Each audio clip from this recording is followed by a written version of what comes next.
The Israel-Iran conflict goes back many years, and this is just the latest installment of a long history of battles between these two people and these two countries. And Ben Shapiro breaks down exactly why Israel was not only justified in this strike, but in general, the historically Israel has always been on the defense. Check it out. Israel didn't wake up one morning and decide to start a war with Iran. What we are watching unfold right now is not the beginning of a conflict. It is the culmination of over 4 decades of aggression by the Islamic Republic of Iran, and an outgrowth of one simple fact. Israel will not allow a genocidal regime that has announced its intention to destroy Israel to acquire nuclear weapons. The tensions that have undergirded geopolitics of the entire Middle East finally exploded into the open, and not in a back-channeled proxy war kind of way. The State of Israel conducted Operation Rising Lion, launching targeted strikes across Iran and taking out nearly all of their top military brass, hitting military bases, nuclear reactors, and Iran's nuclear scientists.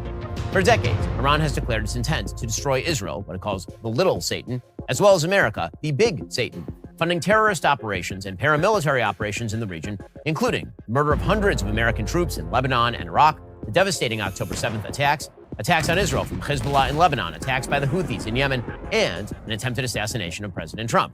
In response to Iran's attacks, Israel first tamped down Iran's most noxious proxies, Hamas and Hezbollah. But recently, Israel carried out a direct preemptive attack, conducting surgical airstrikes deep inside Iran without apology. This was not a tit for tat. This was, again, the inevitable outcome of decades of calculated provocation, nuclear blackmail, and terror financing by the Iranian regime. Certain people and organizations like the UN will continue to hyperventilate about escalation and destabilization as if what is currently happening came out of nowhere, or as if Israel started it.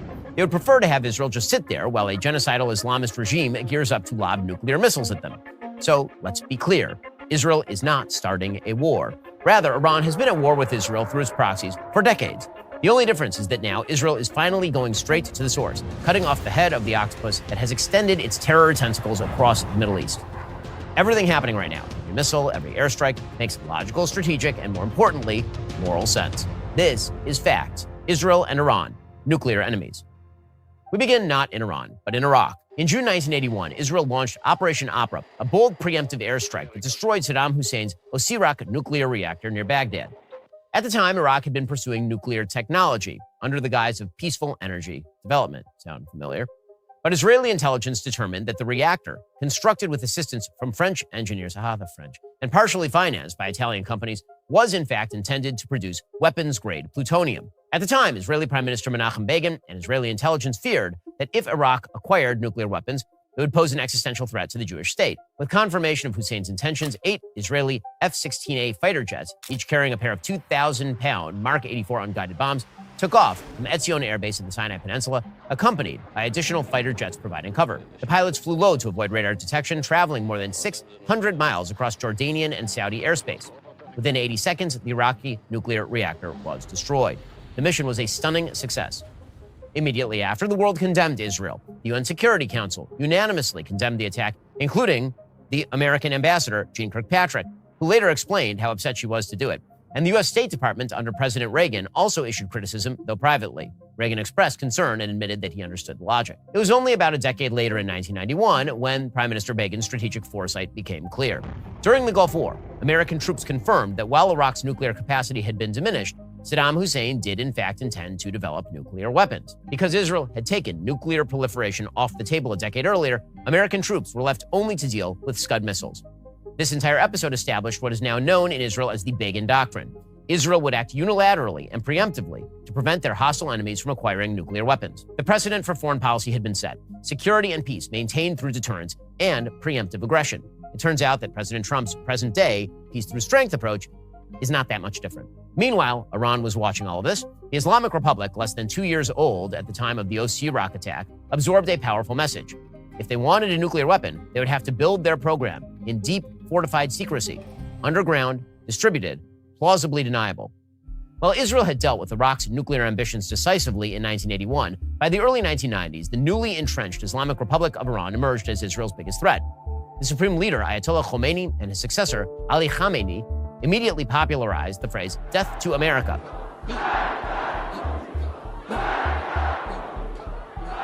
And began pushing for Israel's annihilation.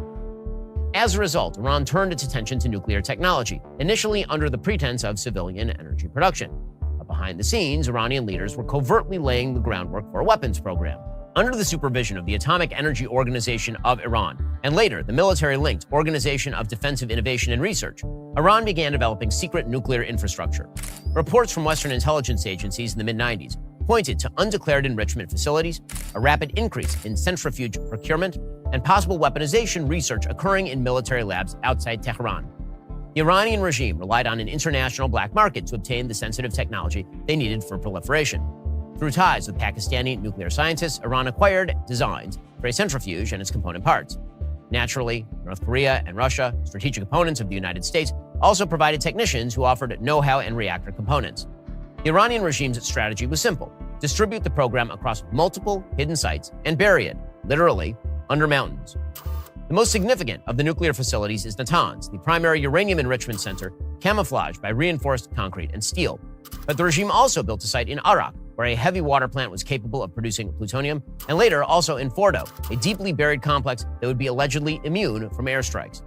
By the late 1990s, Iran was enriching and stockpiling uranium, as well as building out cascades of first-generation centrifuges with the potential, over time, to reach weapons-grade output. The international community rang the alarm bells in periodic reports, but Iran consistently denied officials access to its key sites. Western powers hesitated to act. By 1998, the CIA publicly confirmed Iran's nuclear program was cause for deep concern. Iran's supreme leader publicly issued fatwas against nuclear weapons, but privately, military leaders and IRGC strategists were pursuing a dual-track policy: deny everything while racing toward weapons-grade capacity. In short, the 1990s were a decade of deception for Iran. Iran played the long game, and the world, perhaps distracted by post-Cold War optimism, mostly let them. By the mid-2000s, the Islamic Republic of Iran had transformed its foreign policy into a full-fledged doctrine of proxy warfare. Fearing direct confrontation with Israel or the West, Iran equipped vanguard militias like Hezbollah in Lebanon. In July 2006, Hezbollah launched a 34-day war with Israel by ambushing a patrol near the Lebanese border, killing 3 soldiers and capturing 2 others. The provocation was not spontaneous. It had been planned with the direct coordination of IRGC and facilitated through a web of meetings with Syrian and Lebanese leadership. One of those meetings reportedly took place in Damascus, where senior Iranian officials, including commanders of the Quds Force, the IRGC's elite unit, met with Hezbollah's Hassan Nasrallah and Syrian President Bashar al-Assad. Their goal, to solidify the so-called axis of resistance against Israel and the United States. Iran supplied not only the hardware, but also the training, funding, and ideological guidance. Qasem Soleimani, who would later become infamous for orchestrating attacks across the region, was by this time already deeply involved in strategizing Hezbollah's war plan. Israel responded with a massive air campaign and ground incursion into southern Lebanon, targeting launch sites, bunkers, and Hezbollah command centers. The Israeli Air Force struck over 7,000 targets, but Hezbollah's use of human shields, deep bunkers, and dispersed rocket cells made its total eradication impossible. Even though the United States and President George W. Bush offered diplomatic cover to Israel in the early stages, pressure soon mounted for a ceasefire. By August 2006, UN Resolution 1701 brought the fighting to a close. Hezbollah claimed a divine victory. This trial served as a test run for the Iranian regime's new model of warfare: tunnel guerrilla warfare through state-sponsored militias. Tehran learned it could strike Israel without inviting direct retaliation while gaining influence across capitals in the Arab world. This strategy would echo in Gaza, in Syria, in Yemen. Eventually, it would reach Israel from Iran itself. Meanwhile, Israel's attempts to stop development of nuclear weapons by hostile neighbors continued apace. In 2007, Israel launched Operation Outside the Box, an airstrike directed at a suspected Syrian nuclear facility. Naturally, the head of the IAEA condemned Israel. By the early 2010s, international pressure on Iran's nuclear program began to reach a tipping point. Years of inspections, sanctions, cyber attacks had slowed but not stopped Iran's nuclear ambitions. Iran was enriching uranium up to 20%, building a stockpile that could be weaponized in a matter of months, according to intelligence. Preserve, protect, and defend the Constitution of the United States. So help you God? So help me God. Congratulations, Mr. President. Enter the Obama administration. In 2013, President Barack Obama began secret negotiations with Tehran, culminating in the Joint Comprehensive Plan of Action, or JCPOA, signed in July 2015. The deal was struck between the US, UK, France, Russia, China, and Germany, representing a massive shift in Western doctrine toward the Iranian regime in favor of concession, not coercion. Under the terms of the JCPOA, Iran agreed to limit uranium enrichment to levels suitable for civilian use, reduce its stockpile, and cap its number of centrifuges. In exchange, Iran essentially received big bags of cash. They were offered between $100 and $150 billion in sanctions relief and a green light for increased oil exports. The JCPOA also included provisions for international inspections, but with deadly limitations. International inspectors would not be permitted to enter military sites, which were widely believed to be the locations of covert nuclear development. Snapback sanctions were included. So basically, here's money.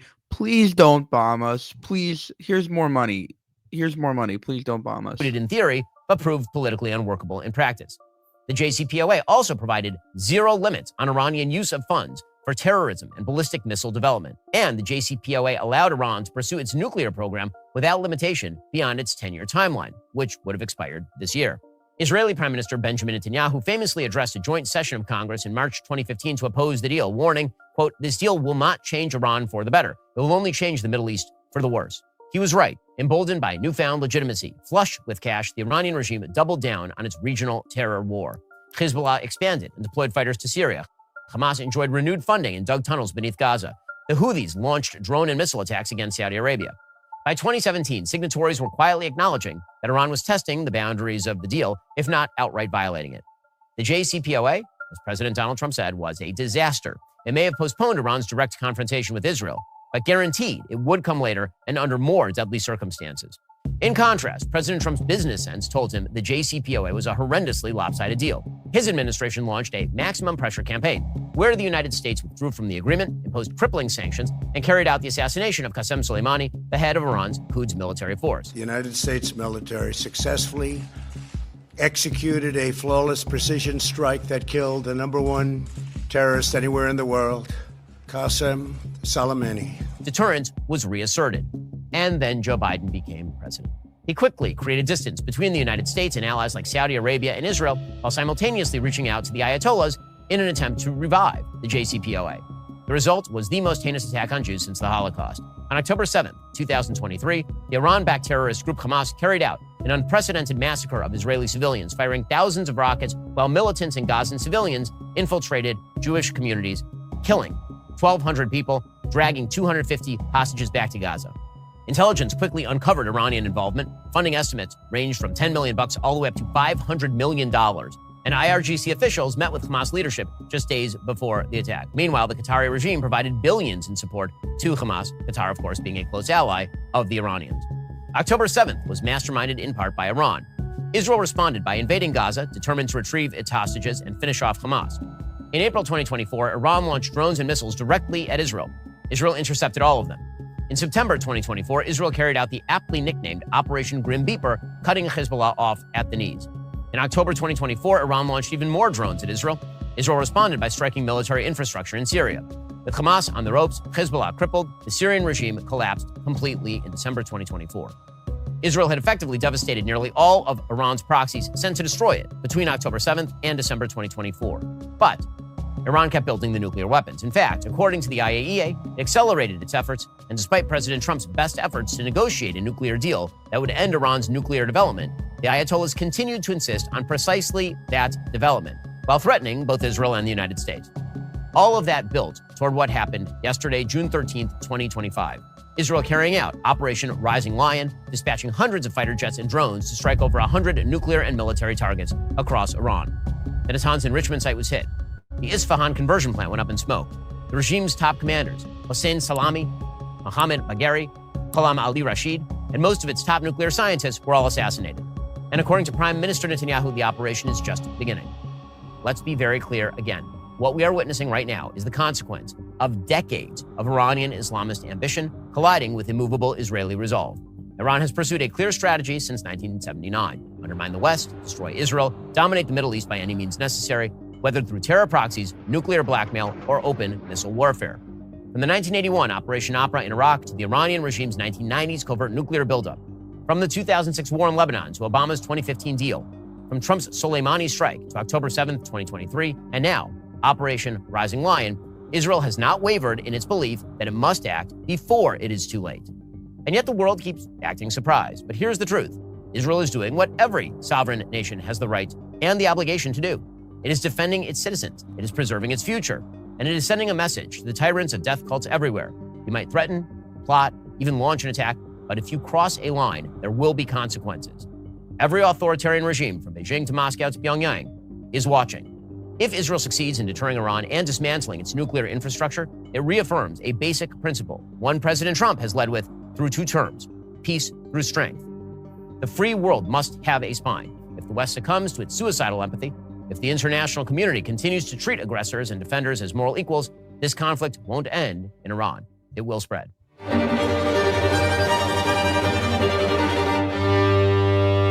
Wow, that was a breakdown like none other by Ben Shapiro. And I think the main point here is Iran has been trying to F around for a very, very long time. They've been effing around in Gaza. They've been effing around with in South Lebanon with Hezbollah. They've been effing around in Syria because Lebanon and Hezbollah sort of controlled Bashar al-Assad's regime. They've been effing around with the Houthis and shooting missiles at Israel from Yemen. They've been effing around for a long, long time, ever since the beginning. After the Shah fell in 1979, they've been really, really effing around. They haven't done a lot of finding out yet. And it's time for Israel to take the head off the snake. The people of Iran want it. Israelis want it. And I think the world would be better for it. Now, who is going to take over after that? We'll have to see. Maybe Reza Pahlavi. A lot of people are saying that he should return to Iran. I don't know if that's realistic, but perhaps him, perhaps another figure, similar to him with name recognition. The point is, these people are religious, radical extremists. The Sunnis don't like him. Saudi Arabia definitely doesn't like the guy. MBS called him, compared him actually to Hitler. And so he has no love for Khomeini. Most of the rest of the Middle East doesn't like him either. They want a counterweight to Iran. That's why they have made deals with Israel, because they're like, this Iran dude, they're crazy. We don't want to have to deal with them. Let's team up with Israel against them. And that is why October 7th happened, because Iran saw that Saudi Arabia was about to sign the Abraham Accords and go ahead, basically normalizing with Israel. And then boom, October 7th happens. Then there's like a little bit of a rift. Then there's a war. Now, Israel is attacking Gaza, and maybe Saudi Arabia doesn't like that. And you're put in a situation where, there's a rift between Sunni Arab nations and Israel, when in reality, their true enemy is Iran. The biggest chaotic figure and factor in the Middle East is always Iran, because you're going to say, oh, what? Well, Israel's doing all these things. They're in South Lebanon. They're in Yemen. They're hitting Gaza. No, they're hitting Iran in all of those strikes. It's always Iran. Now, the location is different, but those are Iranian weapons, Iranian backed militias. And now we're going and hitting Iran directly. And it seems that the entire revolutionary leadership has basically been taken out. And they're closing in on the head of the snake. Hopefully, this is obviously, a little bit getting ahead of ourselves here. Hopefully that regime will be changed very soon, because it's very annoying and makes it very impossible for Israel to get out of this constant war zone that they're in. Over, they just war after war after war after war, because they're constantly dealing with armed militia groups that are attacking Israel day in, day out. To the point where half the time Israel is running to the bomb shelters and running to this and doing that, and it becomes incredibly difficult for Israelis as well as the Jewish people around the world. For more, subscribe to the channel. If you want to support the channel, you can go to buymeacoffee.com/JewishUncensored. You can also go to our channel memberships page and join there as well. Thank you for watching, and have a good one.